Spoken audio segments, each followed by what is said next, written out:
میری جان، میں اپنی گڑیا کو بہت مس کر رہا ہوں۔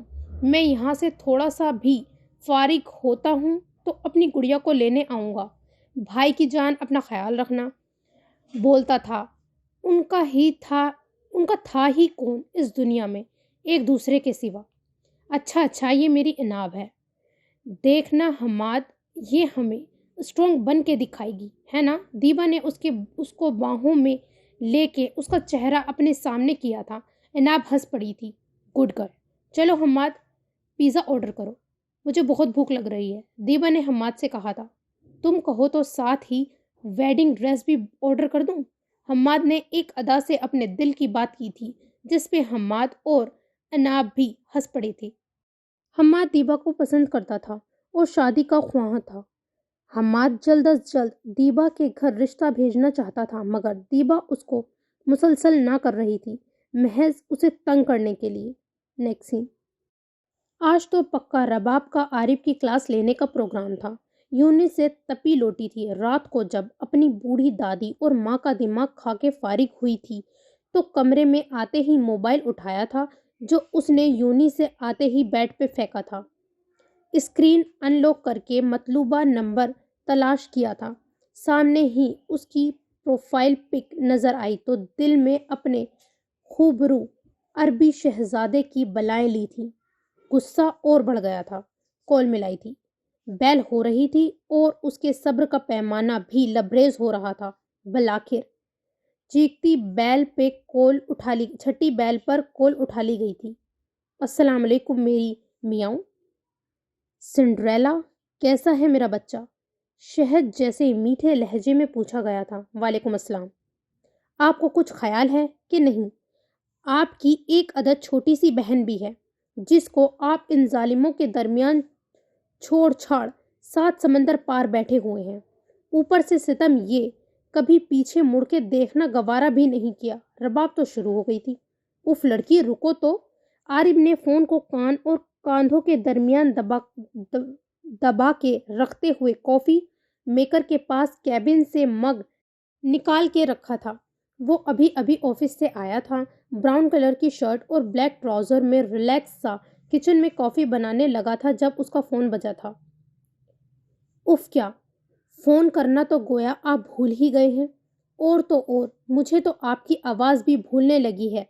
آج پورے 2 دن 8 گھنٹے 12 منٹ اور 3 سیکنڈ بعد بات ہو رہی ہے۔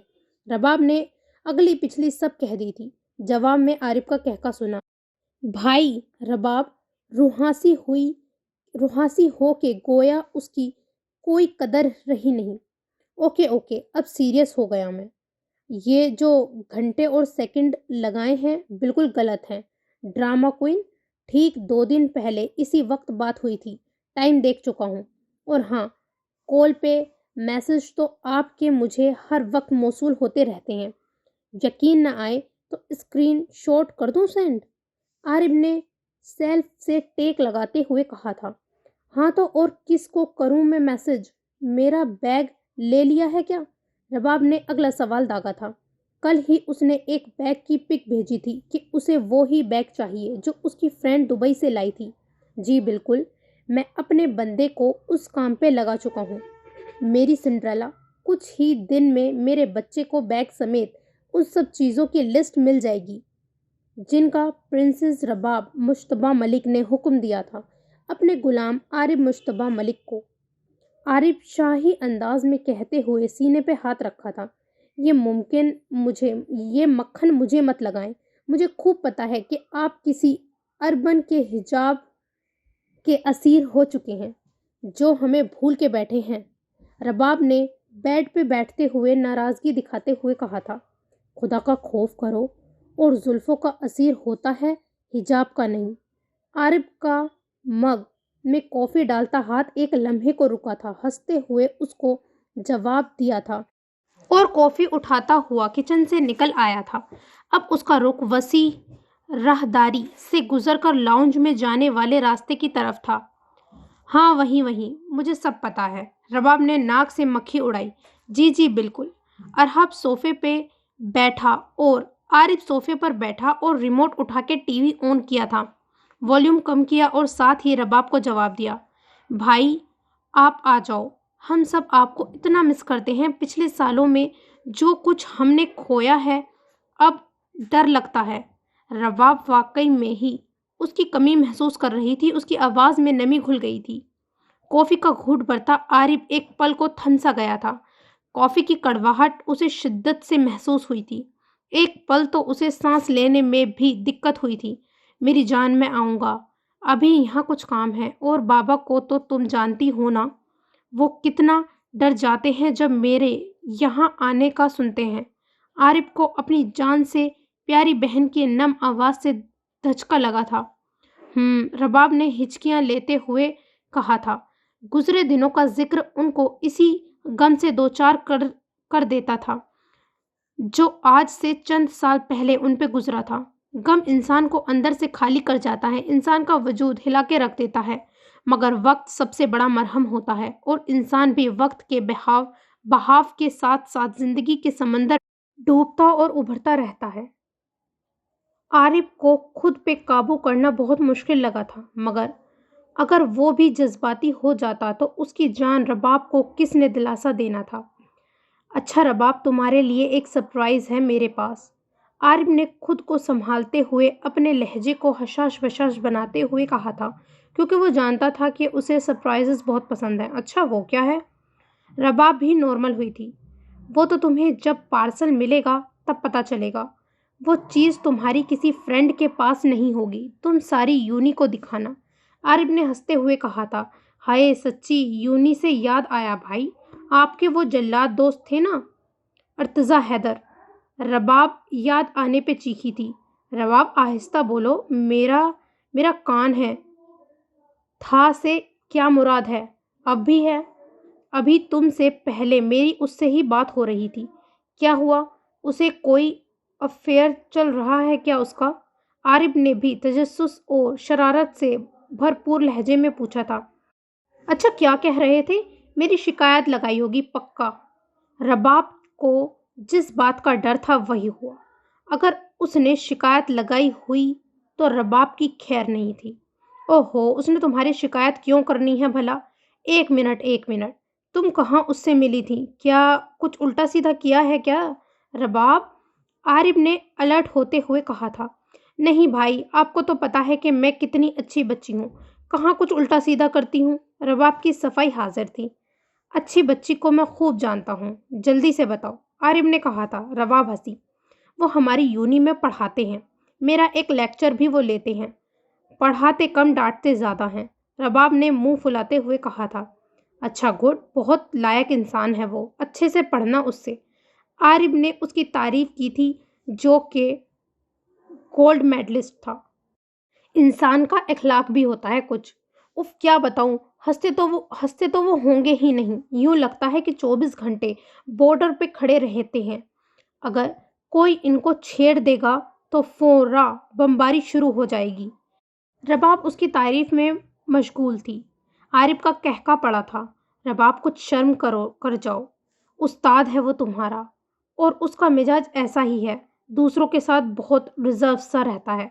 تم ذرا اپنی شرارتوں پہ قابو رکھنا، عارف نے رباب سے کہا تھا۔ اب رباب عارف کو یونی کے قصے سنانے میں مگن ہو گئی تھی۔ نیکسٹ سین۔ آج فرسٹ لیکچر کے بعد سیکنڈ سلاٹ فری تھا۔ اس کے بعد لیکچر تھا ملک الموت کا۔ بقول رباب کے وہ سب فرینڈز کلاس سے نکل کے کیمپس کی بلڈنگ کے فرنٹ پہ آ گئی تھی، جہاں پہ کافی اونچائی تک سیڑھیاں تھیں۔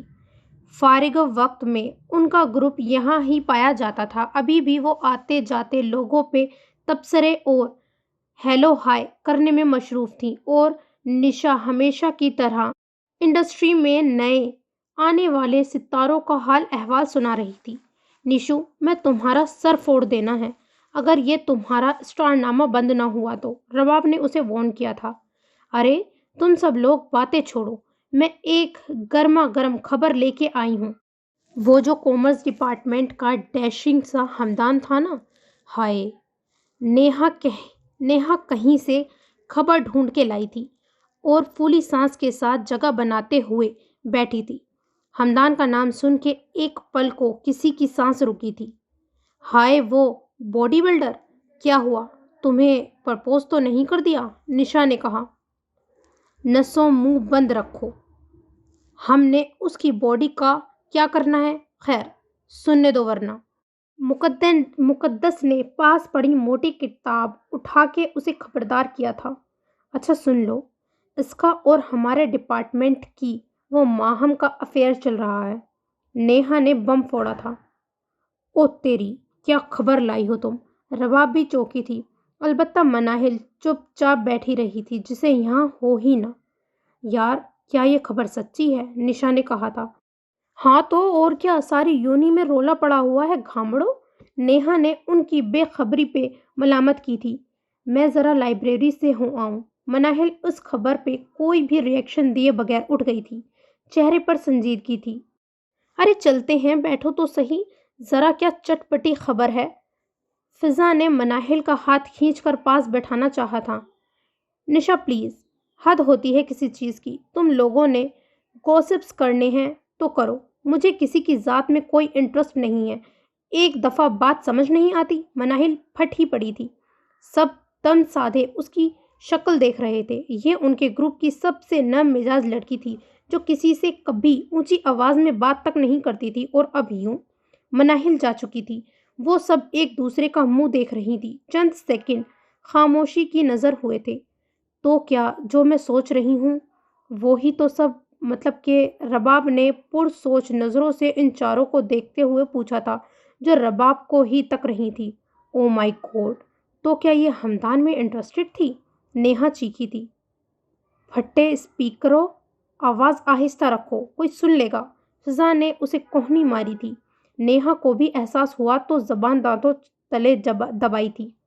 میں تو ابھی تک شوق میں ہی ہوں، بے چاری ایک اور لڑکی کے ارمانوں کا خون ہو گیا۔ #مشرقی معاشرہ، نشا نے دہائی دی۔ سب نے نشا کو گھورا۔ کیا کرنا ہے اب؟ مقدس نے عقل کی بات کی تھی۔ تم لوگ ابھی ایسا فیل کرواؤ مناہل کو کہ کچھ ہوا ہی نہیں ہے۔ میں بات کرتی ہوں مناہل سے۔ اگر یہ بات سچی ہوئی تو اس ہمدان کا اور ماہم کا بینڈ بجانا ہی پڑے گا۔ کتنا شریف بنتا پھرتا ہے میرے سامنے۔ رباب کا جلالی موڈ بحال ہوا تھا۔ ساتھیو، کیا تم اس جنگ میں میرے ساتھ ہو؟ رباب نے آگے ہاتھ پھیلا کے حلف مانگا تھا۔ ہم مرتے دم تک تمہارا ساتھ دیں گے، چاہے زندہ رہیں یا مریں، ان چاروں نے بلند آواز میں کہتے ہوئے اس کے ہاتھ پہ اپنے ہاتھ دھرے تھے۔ تبھی ایک نسوانی ہنسی کی آواز ان کے کانوں میں پڑی تھی۔ ایک لڑکی ان سے کچھ فاصلے پر کھڑی ان کی باتوں پہ ہنس رہی تھی۔ اب چاروں پریشان ہوئی تھی کہ کوئی ان کی باتیں سن چکا ہے۔ اگر یہ بات یونی میں پھیل گئی تو ان کی مناہل کی بہت بے عزتی ہوگی۔ ایک لمحے کو تو کسی کو سمجھ نہ آیا کہ اب بات کیسے کور کرے۔ اگلے ہی لمحے رباب جھٹ اٹھی اور اس لڑکی کے سر پر جا پہنچی تھی اور بازو سے پکڑ کر اپنے گروپ کے پاس لے آئی تھی جو سیڑھیوں پہ بیٹھا ہوا تھا۔ بتاؤ، ہماری باتیں تو نہیں سنی تم نے؟ رباب نے انگلی اٹھا کے پوچھا تھا۔ اس کا بازو ابھی بھی رباب کی پکڑ میں تھا۔ وہ لڑکی اس افتاد پہ گھبرا گئی۔ رباب، ہر وقت غنڈہ گردی نہ کرتی پھر رہا کرو، اس سے پوچھ تو لو اس نے سنا بھی ہے کہ نہیں۔ بازو چھوڑو اس کا پہلے، فضا نے رباب کو کہا تھا۔ میں تو یہاں کسی کا ویٹ کر رہی تھی یار، تم لوگ بول ہی اتنا لاؤڈ رہے تھے، میں کیا کرتی؟ آواز خود بخود مجھ تک آ رہی تھی۔ کچھ میرے کان کچھ زیادہ ہی باریک ہیں، اس لڑکی نے کہا تھا۔ کس کا انتظار کر رہی تھی تم؟ تمہارا بھی کوئی چکر وکر ہے نا؟ نشا نے کہا تھا۔ نشا کی منطق الگ تھی۔ توبہ توبہ، آپ کیسی باتیں کر رہی ہیں؟ میرا تو آج اس یونیورسٹی میں پہلا دن ہے اور میں تو یہاں کسی پروفیسر کا انتظار کر رہی تھی یار۔ وہ لڑکی اس الزام پہ روحاسی ہوئی تھی جس پہ ان سب نے نشا کو گھورا تھا۔ اچھا سوری، پلیز، کیا نام ہے تمہارا؟ رباب کو جھٹ اس پہ اپنا اب پیار آنے لگا تھا۔ حفظہ، اس نے بتایا تھا۔ اچھا پلیز ناراض نہ ہونا، ہم ایسے لوگ بالکل بھی نہیں ہیں جو کسی کو تنگ کریں، بس ذرا ہماری سچویشن ہی ایسی ہو گئی تھی کہ بس۔ رباب نے اس کا ہاتھ پکڑتے ہوئے اسے پچکارا تھا۔ کوئی بات نہیں، آپ فکر مت کریں، آپ کا راز اب میں لیک نہیں کروں گی، بلکہ اگر میری مدد کی ضرورت ہوئی تو آپ کے کام آؤں گی، حفظہ نے دل سے کہا تھا۔ How sweet, welcome, hashtag Hafza, Nisha نے کہا۔ تھینکس حفظہ، چلو آج سے ہم لوگ دوست ہیں۔ یہ ہے رباب، ہمارے گروپ کی شان، اور اس کے ساتھ مقدس مطلب کدو، فضا تعارف کروا رہی تھی۔ کدو کہنے پہ ایک ہاتھ پڑا تھا فضا کی کمر پہ، وہ کرہ کے رہ گئی تھی۔ اف موٹی، کنٹرول کرو، ہاتھ بھی کتنا وزنی ہے، اور میں مظلوم فضا، اور یہ رہی سوشل میڈیا کی دیوانی نشا پاگل، اور جس کی بات ہو رہی تھی وہ ہے مناہل، ابھی لائبریری گئی ہے۔ فضا نے تعارف کا مرحلہ مکمل کیا تھا۔ کس پروفیسر کو ڈھونڈ رہی تھی تم؟ اور کلاس کا پتہ ہے ورنہ ہم ہیلپ کر دیں؟ رباب نے چپس کا پیکٹ کھول کے اس کے سامنے کیا تھا، جو حفظہ نے شکریہ کہہ کے تھام لیا تھا۔ بزنس ڈپارٹمنٹ کے ہیں وہ مجھے خود کلاس تک چھوڑ دیں گے، حفظہ نے کہا تھا۔ سرمئی تو نہیں، نشا نے کہا تھا۔ نہیں، وہ نیو ہیں، ابھی انہوں نے جوائن کیا ہے، ان کا نام ہے۔ اس سے پہلے کہ حفظہ نام بتاتی، رباب نے گیس کیا تھا۔ ہاں، دی ون اینڈ اونلی سر ارتضیٰ حیدر، رباب نے جھٹ سے کہا تھا۔ ہائے، وہ کوئی تمہارے رشتہ دار ہیں کیا حفظہ؟ بہت اچھے ٹیچر ہیں، مقدس نے اپنا کمنٹ دیا تھا، ساتھ ہی حفظہ سے پوچھا تھا۔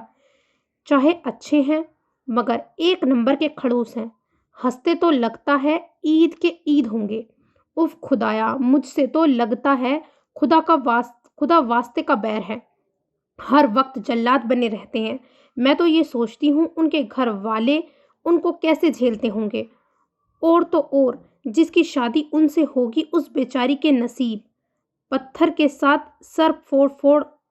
رباب نے حفظہ کی سننے سے پہلے اپنی ہانکنا شروع کر دی تھی، پھر حفظہ تو منہ کھولے رباب کے خیالات سن رہی تھی، ساتھ کے ساتھ ان چاروں کی بھی ہوائیاں اڑ چکی تھی۔